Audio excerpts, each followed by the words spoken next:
Accounts payable. अब accounts payable जो होता है वो आपकी करंट लायबिलिटीज में आता है।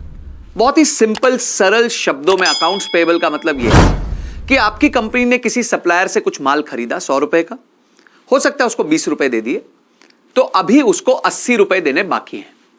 तो ये जो 80 रुपए देने बाकी हैं, ये 80 रुपए हो गए अकाउंट्स पेबल। मतलब जो भी आपको सप्लायर को पैसा देना बाकी है आपके बिल के हिसाब से, उसको कहते हैं अकाउंट्स पेबल। अब अकाउंट्स पेबल मतलब यह हो गया कि आपके ऊपर एक प्रकार की वो उधारी हो चुकी है। आपने सामान ले लिया और आपने अभी पैसे नहीं दिए, इसका मतलब यह हो गया कि आपने एक प्रकार की उधारी कर ली है। तो जो अकाउंट्स पेबल है वो आपकी करंट लायबिलिटीज में आता है, बैलेंस शीट में। जी हां, आपको याद होगा दोस्तों, हमने हर चीज के बारे में बात करी थी। हमने अकाउंट्स रिसीवेबल के बारे में बात करी थी जो करंट एसेट्स में आता है, इन्वेंट्रीज के बारे में बात करी थी जो करंट एसेट्स में आता है, कैश के बारे में बात करी थी जो करंट एसेट्स में आता है। ये पहली चीज की हम बात कर रहे हैं जो करंट लायबिलिटीज में आता है, और वो है आपका अकाउंट्स पेबल। इसका मतलब जो भी सप्लायर का पैसा देना बाकी है वो आपके ऊपर एक शॉर्ट टर्म लायबिलिटी है। उस शॉर्ट टर्म लायबिलिटी को आपको अगले 1 साल के अंदर वापस करना है। किसी सप्लायर के साथ आपका 30 दिन का अरेंजमेंट होगा, किसी सप्लायर के साथ 15 दिन का होगा, किसी सप्लायर के साथ हो सकता है 60 दिन का होगा, पर आपको यह पैसा देना है अगेंस्ट जो भी आपने उनसे सामान लिया है। सप्लायर्स के साथ लेन देन कैसे मैनेज करें, आप अपने सप्लायर्स के साथ लेन देन करते हुए अपना रिलेशनशिप कैसे मैनेज करें, और कैसे अपने सप्लायर्स के लिए आप फेयर हो और इक्विटेबल हो। इन दोनों शब्दों का मतलब क्या है, फेयर और इक्विटेबल। फेयर मतलब जो उसके साथ आपने डीलिंग करी है, जिस प्रकार की आपने उसके साथ डीलिंग करी है, उसमें जो भी आपने उसको प्रॉमिस किया है वो आपको उसको देना चाहिए। यह हो गई बात कि आप फेयर हैं। और इक्विटेबल का मतलब है कि अगर आपके पास 100 सप्लायर हैं तो जो भी आपकी कंपनी की पॉलिसी है वो उन 100 सप्लायर्स के लिए सेम होनी चाहिए। नहीं तो क्या होगा कि अगर आपके पास मल्टीपल सप्लायर्स हैं और किसी को आप फेवर करते हैं, किसी को नहीं फेवर करते हैं, तो जिसको आप नहीं फेवर करते हैं वो आपके साथ व्यवहार नहीं करेगा, आपके साथ बिजनेस नहीं करेगा। तो बहुत जरूरी है आपको यह जानना कि किसी भी व्यवहार के लिए फेयर और इक्विटेबल होना बहुत जरूरी है व्यापार में। अब अकाउंट्स पेबल टर्नओवर क्या होता है कि आपने पूरे साल में कितने की खरीद करी, जो आपको P&L से मिलेगा, जिसे हम कॉस्ट ऑफ गुड्स सोल्ड कहते हैं, COGS, cost of goods sold, divided by आपके पास एवरेज अभी अकाउंट्स पेबल कितना पड़ा है। यानी कि आपने कितने की खरीद करी है मार्केट से और उसमें से कितने पैसे नहीं दिए, यह हमें बताएगा कि आप अकाउंट्स पेबल टर्नओवर के कितने रेशियो पे आ रहे हैं। समझिए आपने 100 रुपए की पूरे साल में परचेज करी है, खरीद करी है, तो आपका कॉस्ट ऑफ गुड्स सोल्ड हो गया 100 रुपए, और आपके पास 10 रुपए अभी तक आपने अपने सप्लायर को नहीं दिए हैं। यानी कि 100 डिवाइडेड बाय 10, 10 गुना, 10 टाइम्स आपने अकाउंट्स पेबल को घुमाया है। आपने 10 बार अकाउंट्स पेबल को घुमाया है, और इसका मतलब यह है कि आप औसतन 365 डिवाइडेड बाय 10 यानी कि 36.5 दिनों में अपना अकाउंट्स पेबल एक बार क्लियर करते हैं। दोस्तों फिर से देखिए, 100 जो आपका कॉस्ट ऑफ गुड्स सोल्ड है डिवाइडेड बाय आपके पास अकाउंट्स पेबल अभी कितना बाकी है, that is 10। So 100 divide by 10 is 10। और नंबर ऑफ डेज जानने के लिए आप यह देखते हैं कि 365 divided by 10, 365 divided by accounts payable turnover, इसका मतलब हो गया 36.5। यानी कि 36.5 दिन आप औसतन लगाते हैं अपने सप्लायर का पैसा पे बैक करने में। तो दोस्तों जो पहले मैंने वीडियोस में एग्जाम्पल दिए थे, जी हां, हमने 6 कंपनीज के एग्जाम्पल लिए थे। वो थे डीमार्ट, वीमार्ट, मारुति, महिंद्रा, आईटीसी और HUL। तो आप देखेंगे कि डीमार्ट के केस में वो करीबन 9 दिन में, जी हां, सिर्फ 9 दिन में अपने सप्लायर्स की पेमेंट को क्लियर कर रहे हैं। पर HUL के केस में आप देखेंगे कि वो 190 दिन ले रहे हैं अकाउंट्स पेबल क्लियर करने के लिए। अब इसका मतलब हम समझते हैं क्या है। डीमार्ट के केस में, क्योंकि डीमार्ट एक रिटेल स्टोर है, तो वहां पे फटाफट इन्वेंट्री की रोटेशन होती है और उनको फिर से इन्वेंट्री चाहिए होती है, इसलिए उनको पैसे वापस कस्टमर से लेके अपने सप्लायर को देना है ताकि रोटेशन फास्ट रहे। इसलिए आप नोटिस करेंगे कि डीमार्ट के केस में सिर्फ 9 दिन के अंदर वो पूरी की पूरी सप्लायर की पेमेंट वापस कर रहे हैं। पर HUL के केस में क्या होता है, HUL प्रोडक्ट बनाता है।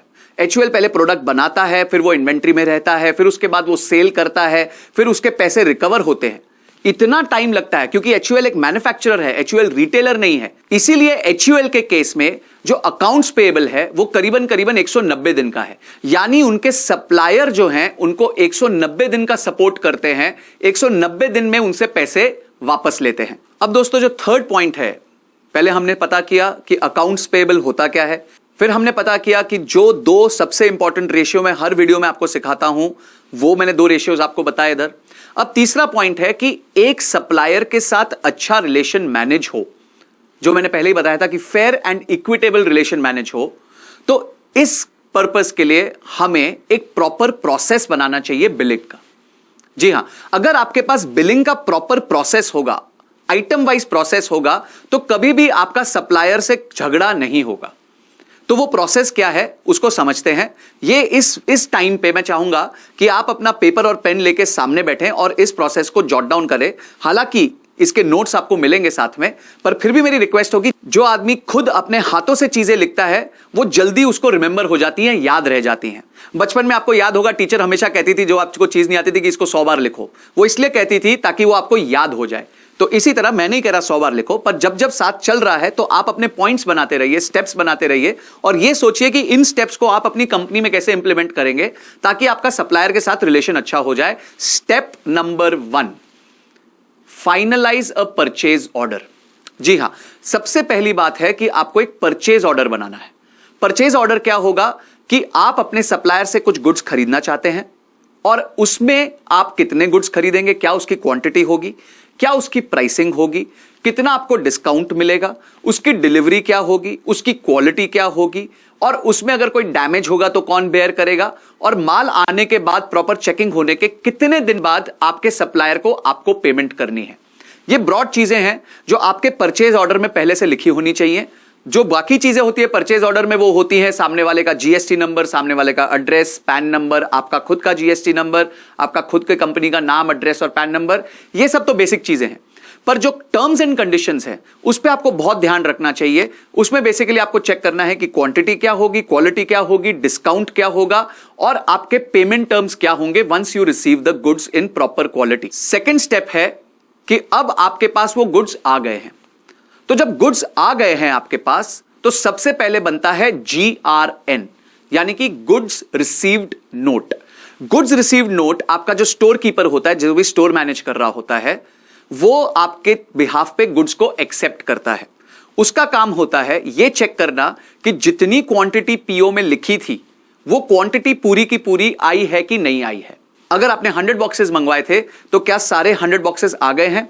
ये गुड्स रिसीव्ड नोट आपका वो साइन करेगा और ये साइन करने के बाद आपको कंफर्म हो जाएगा कि इतनी क्वांटिटी का सामान आपके पास आ गया है। अब गुड्स की क्वांटिटी चेक हो गई तो स्टेप 3 में हमें उनकी क्वालिटी चेक करनी है।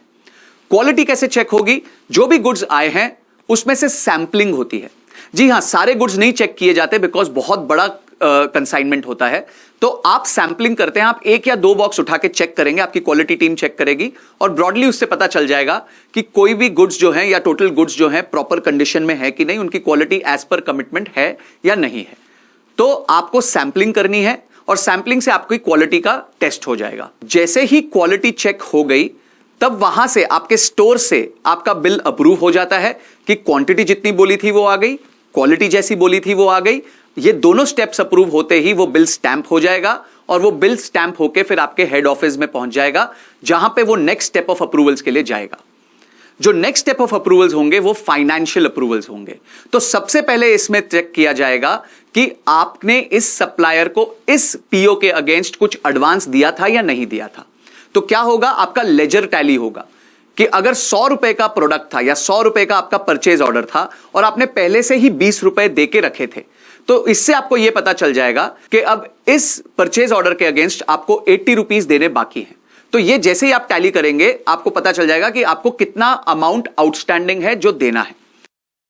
आप इस बिल को अपने सिस्टम में एंटर करेंगे और आपको पता चलेगा अब जो 80 रुपीज हैं वो आपको 30 डेज बाद देने हैं, क्योंकि आपके परचेज ऑर्डर में ये टर्म्स एंड कंडीशंस है कि बैलेंस पेमेंट 30 डेज के बाद होगी।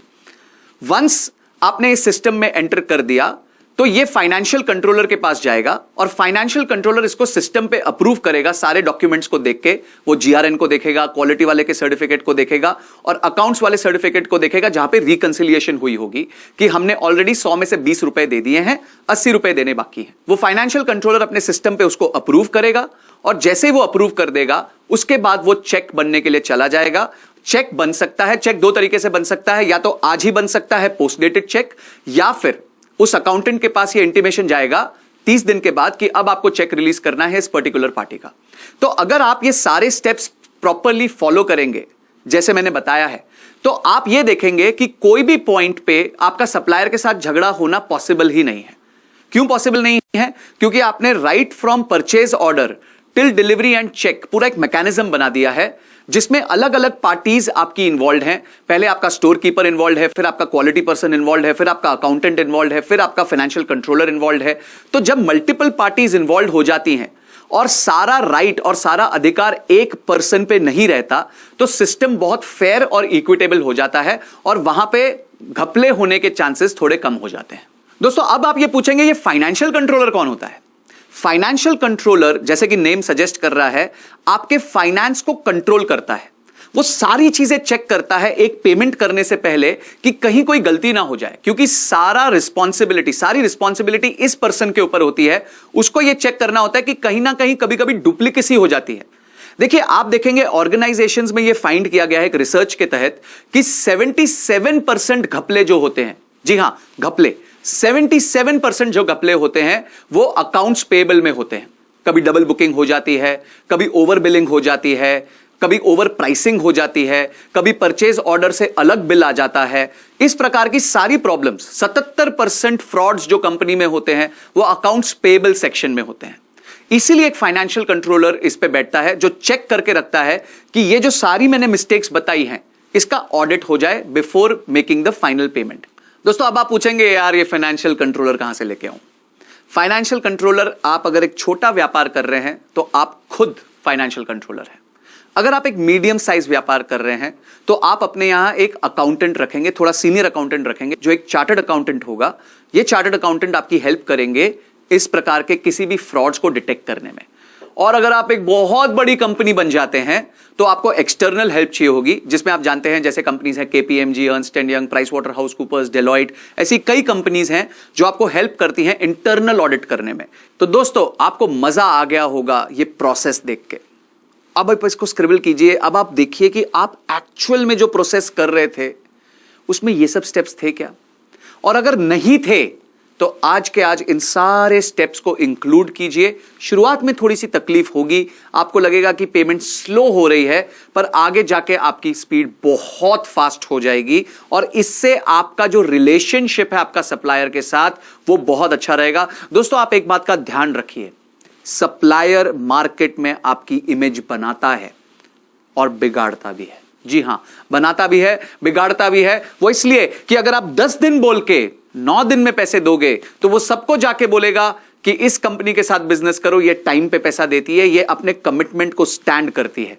और यही 10 दिन की जगह आप उसको 30 दिन में पैसे देते हो, वो भी रुला रुला के उसको फोन करने पड़ते हैं, उसको आपके ऑफिस में आना पड़ता है, आपका अकाउंटेंट बोलता है आज बॉस है नहीं, वो बाहर गए हुए हैं, साइन नहीं हो पाया, 2 चेक के साइनिंग अथॉरिटी होते हैं, ये है वो है, हर प्रकार की प्रॉब्लम आपके सप्लायर को आ रही है आपके साथ। तो वो मार्केट में बोलेगा इस आदमी के साथ व्यापार मत करना, बहुत तंग करता है, इस बिजनेस के साथ प्लीज किसी प्रकार का व्यापार मत करना, आपका पैसा फंस सकता है, ऐसी वो बातें करेगा। दोस्तों, अब आपको पता चल गया है क्या प्रोसेस करना है, कौन से रेशियोज को कंट्रोल करके रखना है, कैसे अपने रेशियोज को इवैल्यूएट करना है। अब आपको मैं 6 स्टेप्स देने वाला हूं, जी हां 6 स्टेप्स देने वाला हूं, जिससे आप अपने अकाउंट्स पेबल को बहुत अच्छे से मैनेज कर सकते हैं। पहला स्टेप है प्रॉपर डॉक्यूमेंटेशन।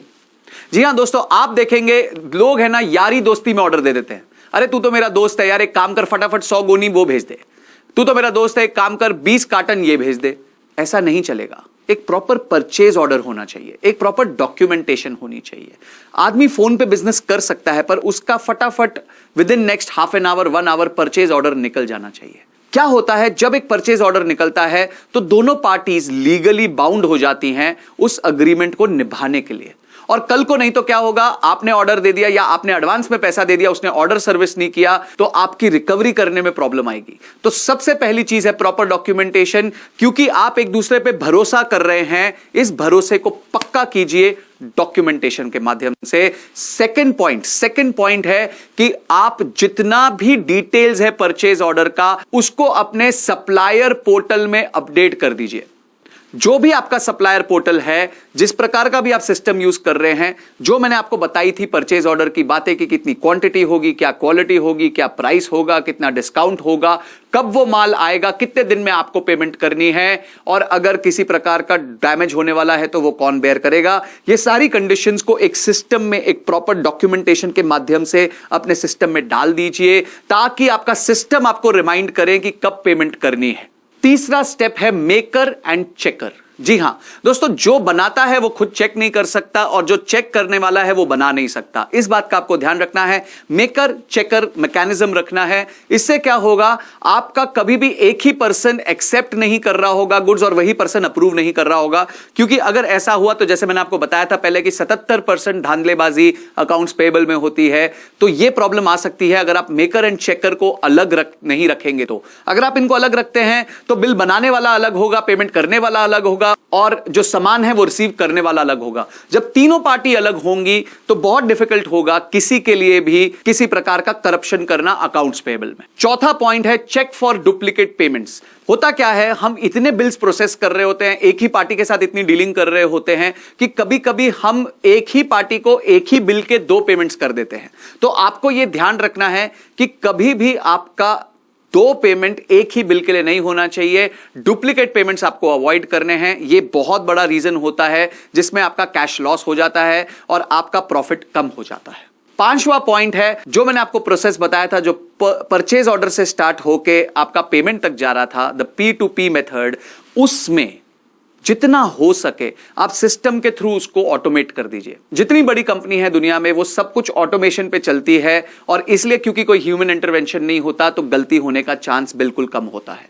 और लास्ट पॉइंट दोस्तों, छठा पॉइंट, वो है रेगुलर रिकंसिलिएशन ऑफ अकाउंट्स। इसका मतलब यह है कि आप साप्ताहिक अपना एक दिन तय कर लें कि जब आप बैठ के अपने अकाउंट्स को रिकंसाइल करेंगे, आप ये चेक करेंगे कि कौन सी पार्टी से कितना माल आ गया, कितने बिल रेज हो गए और उसको कितना पेमेंट जा चुका है और कितना पेमेंट जाना बाकी है। अगर आप हर हफ्ते अपने इन पेमेंट्स को रिकंसाइल कर लेंगे अकाउंट्स के साथ, तो आपका कभी भी डुप्लीकेसी नहीं होगी और आप कभी भी ओवर पे नहीं करेंगे। तो दोस्तों ये 6 पॉइंट्स हैं, अपने ध्यान रखिए, इससे आप अपने अकाउंट्स पेबल को अच्छे से मैनेज कर पाएंगे और इसको यूज कीजिए उस P2P process, purchase order to payment process के साथ। अगर ये सारे पॉइंट्स को आप अमेलगमेट कर लें और नोट्स बना लें तो आप देखेंगे कि अकाउंट्स पेबल को मैनेज करना बहुत आसान है, सप्लायर के साथ रिलेशनशिप रखना बहुत आसान है, बहुत ही अच्छे तरीके से आप अपना बिजनेस कर सकते हैं। जाइए अपने अकाउंटेंट के साथ बैठिए, ये वीडियो को देखिए, बार बार देखिए और इसके स्टेप्स बना के अपने अकाउंटेंट को, अपने परचेज वाले को, अपने स्टोर वाले को, सबको साथ बैठा के दिखाइए ताकि उनके भी माइंड में ये सारे स्टेप्स आ जाएं और वो आराम से प्रॉपरली अपने अकाउंट्स पेबल को मैनेज कर पाए। अगर आप ये सारे स्टेप्स कर लेंगे और मेरी बाकी वीडियोस को देख के और इस कोर्स की बाकी सारी वीडियोस को देख के अगर आप इंप्लीमेंट करेंगे तो आपका वर्किंग कैपिटल मैनेजमेंट बहुत अच्छे से होगा।